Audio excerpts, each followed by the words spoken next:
paper that I've ever written. I hope that you like it too. It's on something that I think is really, really topical. One of the main themes of the paper actually deals with discrimination against Muslims. And given that I'm presenting this on September 11th, this is something that is particularly important to think about and study in the US context.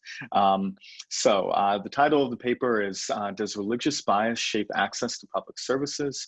A Large-Scale Audit Experiment Among Street-Level Bureaucrats. This is co-authored with wonderful colleagues, Stephen Pfaff, Holger Kern, and John Holbein. They're great co-authors, really good dinner guests. If you ever have a chance to hang out with them, you definitely should. One note, actually, before I launch into the presentation, I tend to be a very informal person by nature. I have already forgotten how the Q&A is supposed to go because I have a very bad memory. But please feel free to address me as Charles, no professor necessary. All right, so summary, high-level overview of the talk. I'm going to present to you the results of an audit study of about 45,000 school principals, so school executives in America, that's designed to measure religious discrimination in public schools. And what's really cool, I think, about our paper and our work here is that the experimental design allows us to provide some insight into possible mechanisms, not only to measure discrimination, but to explain why it's actually occurring.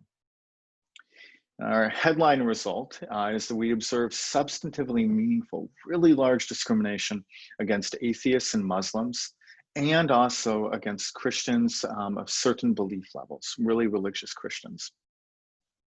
And we argue in the paper, and I hope to convince you today, that this discrimination is driven by the costs attached to the enrollment of religious adherents or atheists within public schools.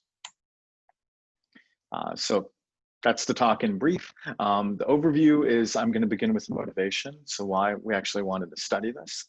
Then I'm going to provide you 3 very simple theoretical stories, very simple stylized stories about why we actually might observe discrimination in US schools. And then I'm going to talk about the research design.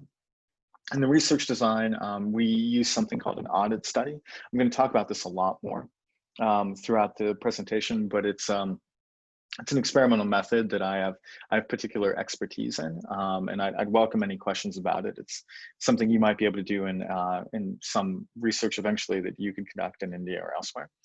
And then finally, I'm going to end by showing you the results from the study. So first, motivation.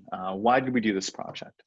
Well, as this slide shows, every year there are news stories that come out in America about incidents where it seems like a student or a student's family was discriminated against, was treated poorly by school officials because of the religious beliefs that they have. So you see in what is your top left-hand corner, a 2004 CNN article about how a Muslim girl had been discriminated against within her school. And then the top right, you see a 2012 New York Times article about an atheist who felt like she was discriminated against by people at her school. And then finally at the bottom, you see this article from 2016, before the presidential election in America, where the US government had made a commitment to begin tracking in a rigorous and systematic way all of this evidence of religious discrimination in American schools. There was going to be a big public database. People would be able to file complaints. Trump was elected, and this project never got off the ground. But the fact that the project was going to exist indicates that the US government thought that there really is a problem with religious discrimination in American schools. But we don't have, even to this day, accepting this paper that I'm showing you, we don't have good systematic evidence to show that's the case. And in fact, there are many reasons why we actually shouldn't observe religious discrimination in American schools. So the first reason is that the US Constitution protects individuals, strongly protects individuals from being treated differently because of the religious beliefs they have. In addition, there are these other federal laws So Title IV and Title IX of the Civil Rights Act of 1964, among a number of other federal statutes, prohibit discrimination against students based on their faith. So if you were a student in America and you're attending school, you should be able to have whatever religious beliefs you want. There's a lot of national law that protects you. In addition, at the state or regional level, there are constitutions for the states or regions, and they often contain provisions, additional legal protections that prohibit religious discrimination in public education. And finally, we know that teachers, public school teachers and administrators, principals, vice principals, secretaries, etc., are professionalized. They're trained in America not to discriminate. They go through professional training every year. They spend dozens of hours on this. So there are all these legal reasons to think that people shouldn't discriminate against students based on their religious beliefs. And then in addition, there are professional incentives and professional norms that encourage teachers and administrators not to discriminate. In fact, there's so many reasons to think that we shouldn't observe religious discrimination in American schools that when my team of researchers spoke to people in education, experts in education about our study, we were told we wouldn't find anything. There was a woman, a professor in a top education department, that told us you won't find anything. There are no bad guys in education. There's no one that would treat a religious minority differently or someone who has a certain religious belief differently. Now, when my research team and I heard this, that there are no bad guys in education, we took this as a challenge, right? There are bad guys in every field. So this quote actually has stuck with us a lot as we did this work. Actually, I should pause here and note two things. One, this paper actually just came out and was published online a week ago in Public Administration Review, which is the leading journal for public administration in the world. And it also went viral on Reddit. I don't know if anyone in India uses Reddit, but it's a really popular website in America. It's a big news aggregator.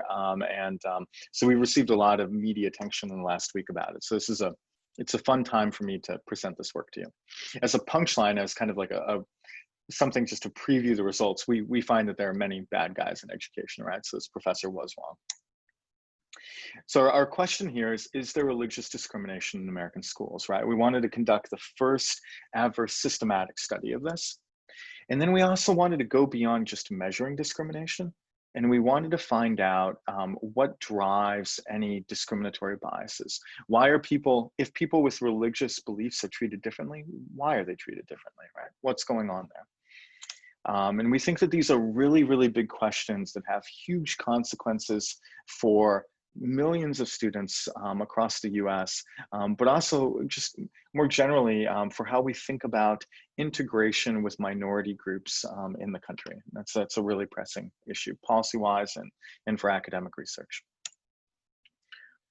So now that I've told you why we're doing this study, I'm going to provide you some theories, some stories that we kind of told ourselves about why we actually might observe discrimination. For those of you who might be curious, I don't know how many faculty we have on the line, but we pre-registered all of our theoretical expectations on EGAP's website. So we thought about these stories and we have expectations about what we would find that we registered online publicly before we conducted the study. And there are reasons for doing that I'm happy to talk about in Q&A. So all these stories revolve around the idea of moral judgment and future costs. And I'll break that down as we go along. So the first theory, the first story that we can tell you about why religious discrimination might exist is one that focuses on secularism. And we know from public opinion data that educators are increasingly secular, so they're less and less religious. And so too are the communities that educators serve. America is becoming a rapidly less religious place.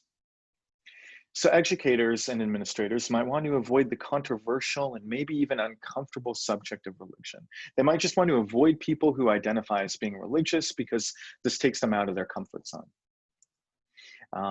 In doing this, they also, in getting this distance, they might be thinking about reducing the potential personal or community costs of actually accommodating individuals with religious beliefs.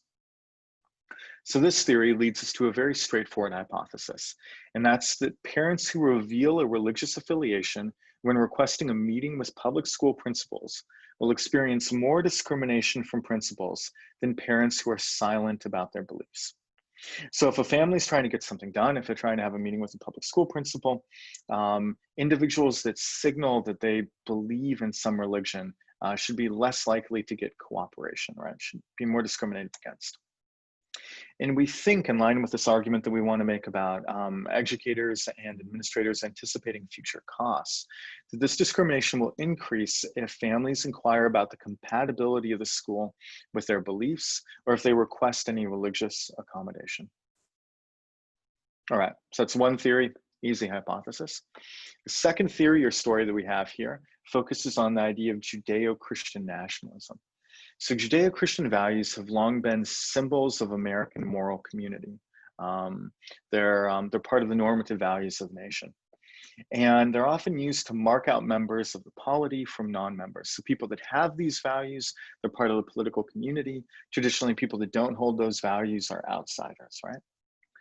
And we know that a non-trivial, so not a small number of people, and in a geographically clustered set of Americans have believed that Islam is fundamentally at war with these values because of what happened 19 years ago in New York and in DC. So there are a lot of people that think that Muslims are outside of the polity and are enemies of America, right? So this leads us to a very straightforward hypothesis, which is that parents who reveal an affiliation with Islam when requesting a meeting with public school principals will experience more discrimination from principals than parents who reveal an affiliation with Protestantism or Catholicism. So this is taking our initial expectation that people with religious beliefs will be discriminated against, and it's adding an additional nuance. It's saying that people that exhibit religious beliefs are going to experience more discrimination than the non-religious.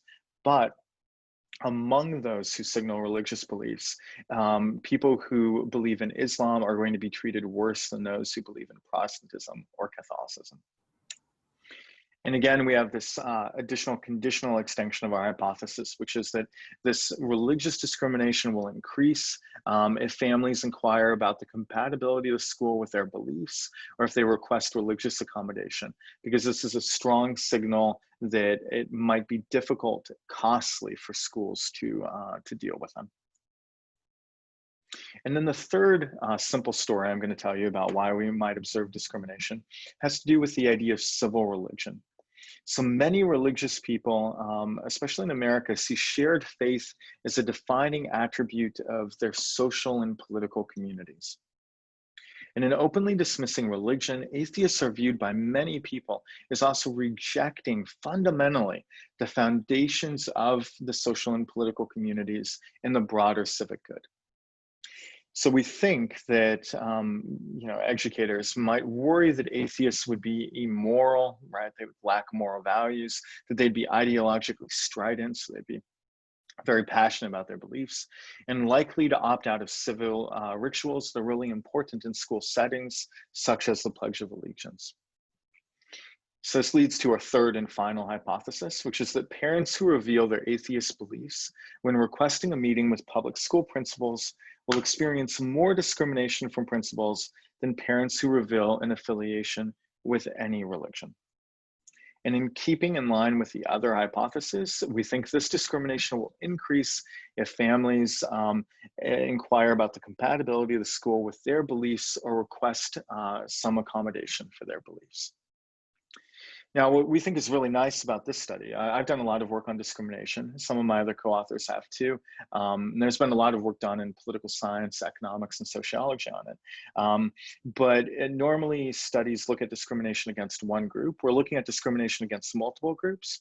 And our theories give us a sense of how strong that discrimination should be against each group and allow us to have kind of an ordered sense of what we should find, right? So we should see that atheists are discriminated against the most based on our theory. Muslims second, Protestants and Catholics who signal their religious beliefs third, and then finally, as a baseline, as a reference category, discrimination should be lowest against those who exhibit no religious affiliation. All right, I'm gonna take a sip here, just a second. It's so surreal giving these virtual talks because you're literally, I don't hear anything, right? You all are on mute. So I'm just like talking to myself for 40 minutes and it feels weird. It just doesn't not feel weird.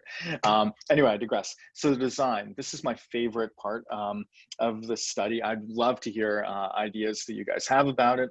The design that we use to study this, to test our theoretical expectations, typically raises questions about ethics, which I'm totally happy to entertain and to discuss in the Q&A. So just keep that in mind as I walk through this.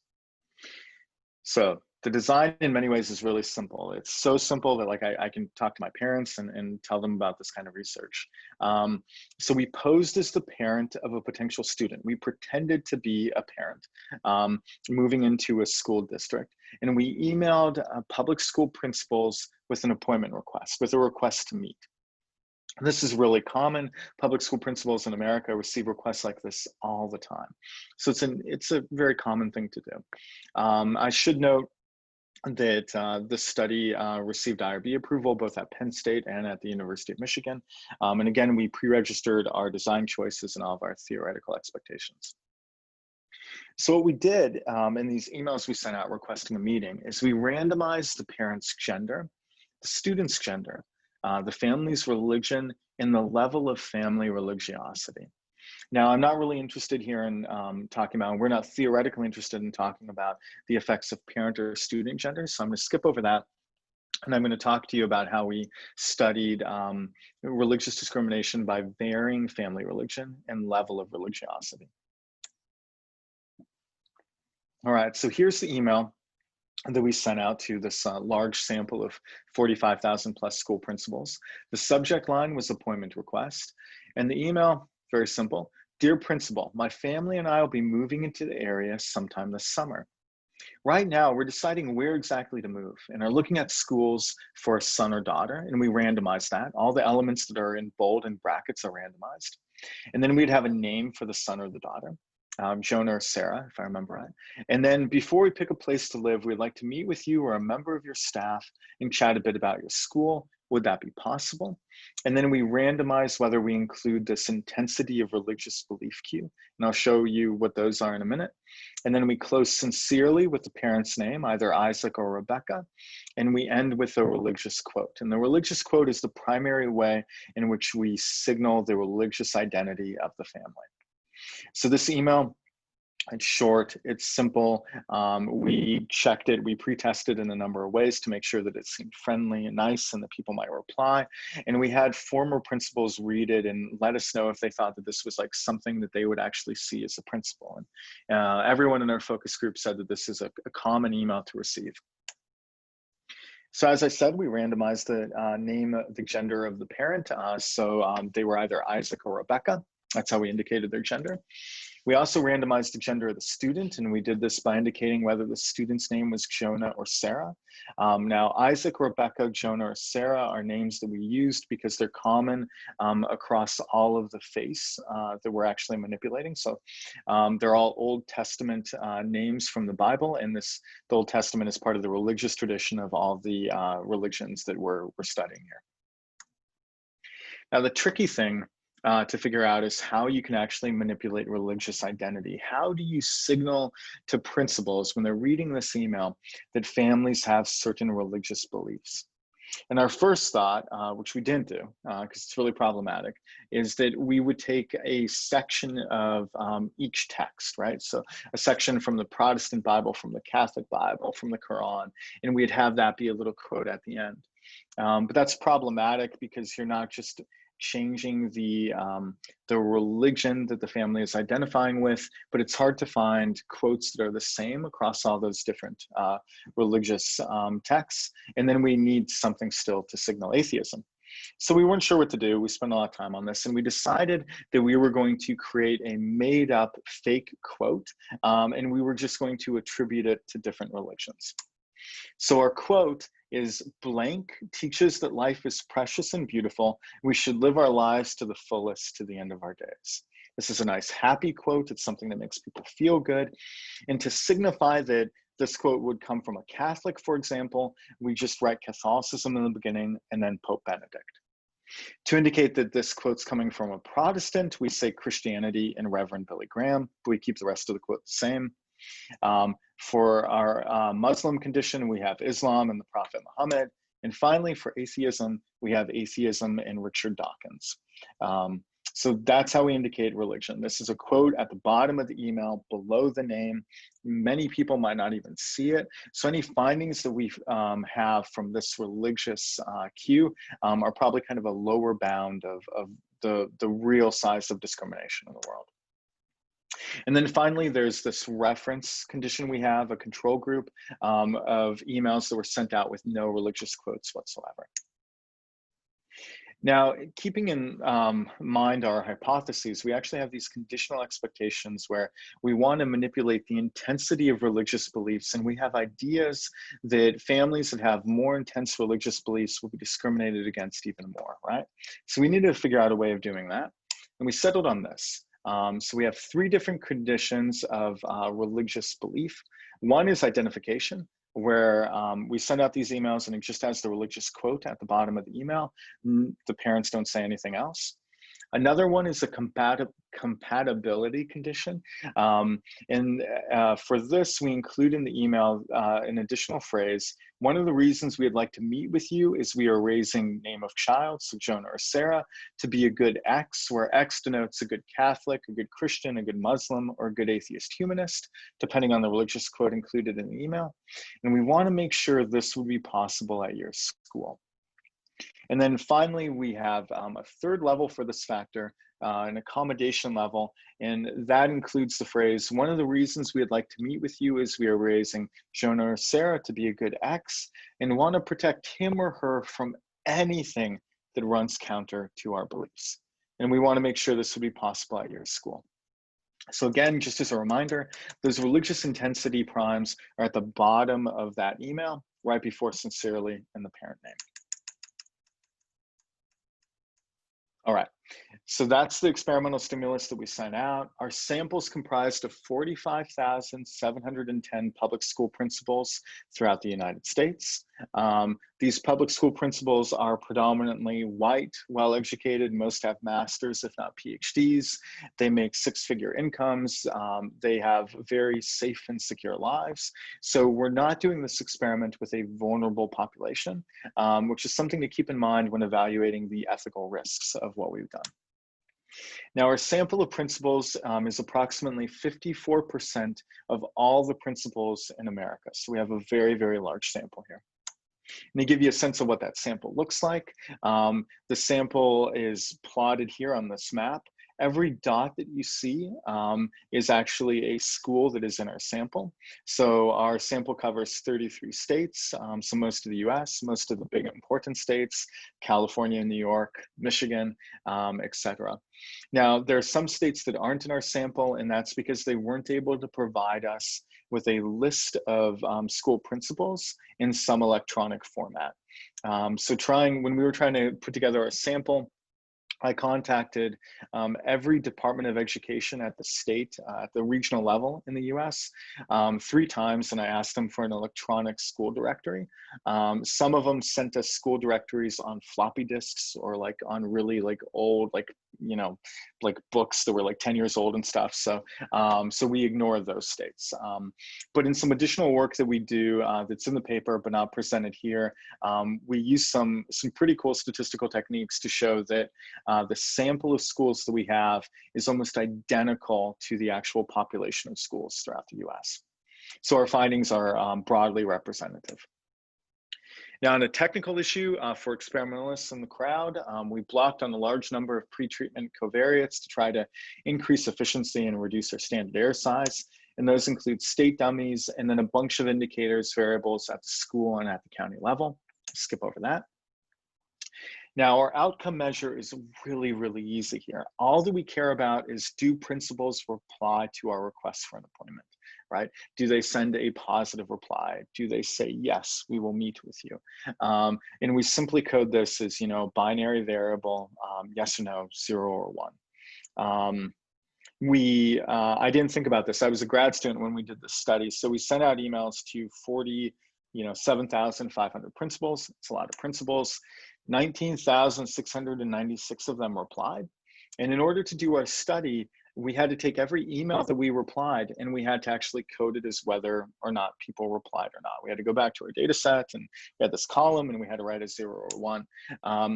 And because I was a graduate student and the one with the least power in the team of researchers, it was my responsibility to read all of these emails. So I developed some code and I share a link to it at the end of the email that actually allows you to do this automatically because I didn't want to read 20,000 emails. Anyway, about 43% of principals got back to us and agreed to our request for a meeting. And this is in line with kind of other studies that are done like this with different samples. So for our results, I'm going to show you the results from a series of probit models. If you don't know what that means, that's totally cool. Don't worry about it. I'll try to provide or present them to you in the most intuitive way possible. So what you're going to see on the vertical, on the y-axis, is the estimated difference in the probability of a family receiving a reply based on their religious identity and the intensity of religious belief that they have. On the top horizontal axis, you're going to, I actually have to move my Zoom bar here to make sure I'm reading this right.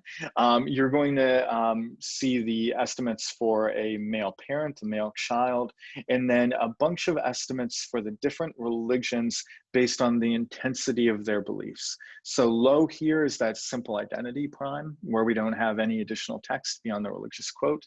Medium is the compatibility level, where we actually say that, we'd like to find a school that's compatible with our family's religious beliefs. And high intensity is for people that received the accommodation level, which is individuals who were told, who told principals that they wanted to protect their children from any other religious beliefs. And then on the bottom horizontal axis or x-axis, you're going to see indicators here, text here for the different religion. So Protestant, Catholic, Muslim, atheist, and then those cycle through within the different intensity bins. Now what I'm going to show you, if you've mapped all that in your brain, is I'm going to show you estimated effects and 95% confidence intervals for those effects. So initially, I'll show you those for male parent and male child. You see there's a slight negative effect for both, but we don't have any theoretical expectations for those. We randomize that for different reasons I'm happy to address in Q&A, so I'm going to skip past that. What we really care about, right, is this initial comparison of whether or not individuals who include this religious quote at the bottom of their email are treated differently than those who don't. And what we find here is that individuals who include a Protestant or Catholic quote at the bottom of the email aren't really treated differently. But those who include a Muslim or an atheist attributed quote at the bottom of the email are discriminated against. And this is a substantively large difference. So families that have a Muslim or an atheist identity are about 6 percentage points less likely to receive a reply, to receive a meeting with the school principal. So that's strong evidence, we think, that there is religious discrimination in American schools, right? And one thing to keep in mind is this religious quote's buried at the bottom of a long email. So a lot of people may not have even read it. So the fact that we observe these effects despite that really suggests that there's a strong discrimination against those groups. So I was actually wrong from memory. That's why you put it on the slide. So it's not about 6 percentage point decrease for Muslims. It's a 4.6 percentage point decrease. And for atheists, it's a 4.7 percentage point decrease. The question, though, remains what's driving it? So people discriminate, but like why? Why do they care if families are Muslim or atheist? And in order to examine this, that's why we varied the religious intensity of belief with families. We wanted to see if, as we increase that and the perceived costs of accommodating families increase, if that would lead to more discrimination. So here's our first cut at looking at that. What you see in this, this middle panel, these new points and bars that you see, are the estimated effects of being a Protestant, Catholic, Muslim, or atheist, their requests about the compatibility of a school with their religious beliefs. And what you find here is that if you inquire about the compatibility of a school with your religious beliefs in America, you're less likely to receive a meeting, period, regardless of your religious faith. And this is true when we ramp it up and when we ask for accommodation as well. And we want to protect our children, our fake children, from any religious beliefs that run counter to their own. Those effects are broadly similar, you can see.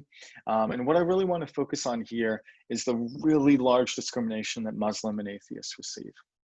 So Muslims in the compatibility condition and the accommodation one are 8.7 percentage points less likely to receive a reply, and atheists are 13.8 percentage points less likely to receive a reply. So it's hard to figure out how big of an effect that is, right? Like, how do we think about that? And one way that we've tried thinking about it in the paper is we've compared our study here to a lot of similar studies that are looking at the effect of race on whether or not people can successfully make appointments with government administrators.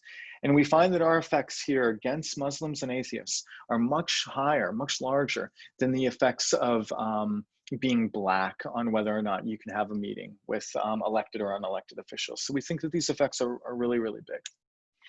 And for Catholics and Protestants, people that are still part of kind of the religious value community within the US, if they signify that they have higher beliefs, right, in this compatibility or accommodation condition, they're also less likely to receive a reply.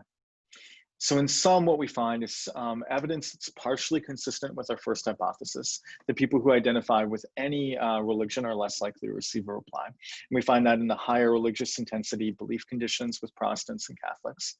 And then we find evidence that's fully consistent with our second hypothesis, the idea that Muslims are treated worse than Catholics and Protestants. And also evidence that's fully consistent with our third hypothesis, which is that atheists are treated worse than individuals with any other sort of religious affiliation. So we argue there is religious discrimination in American schools, and we think that this is driven by the perceived costs that are attached to the enrollment of religious adherents or atheists. So one remaining question, and I know that I'm running up on the end of time, so I'll keep this short, is does discrimination actually vary across social contexts? So there are parts of America where discrimination might be more pronounced against people with religious beliefs than others. This is actually a hard question to answer empirically. So we try to do something really fancy. There are fundamental issues. We have a lot of different pre-treatment covariates and a lot of different treatments that we're manipulating. There are like 53 different combinations of treatments.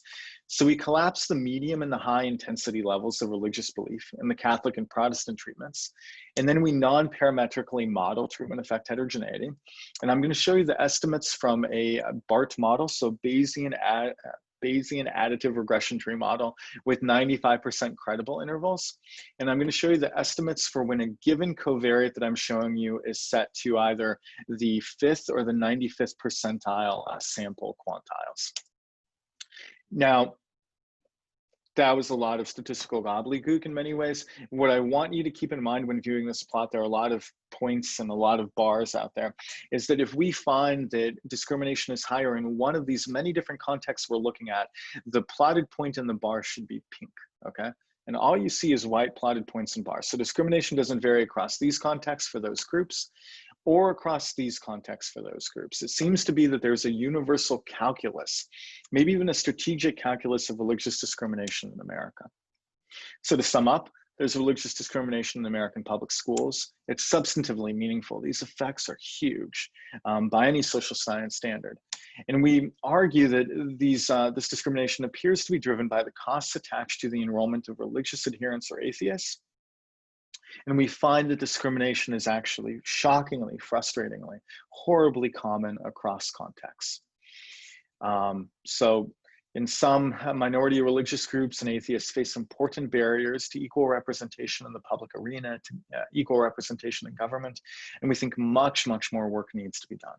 So with that, thank you very, very much for paying attention and for showing up here today and for listening to my work. I want to briefly acknowledge the fact that I'm sitting in an office at the Tokyo Foundation for Policy Research, where I am soon quitting as a senior data scientist, so I should acknowledge their support. And if you want to reach out to me with any questions about this or, I don't know, anything else, my email address is there, my personal website address, and then a GitHub account that contains the code used to conduct this study. And with that, I leave the slides there and I turn it over to Q&A. And I hear that Ashika is going to guide me through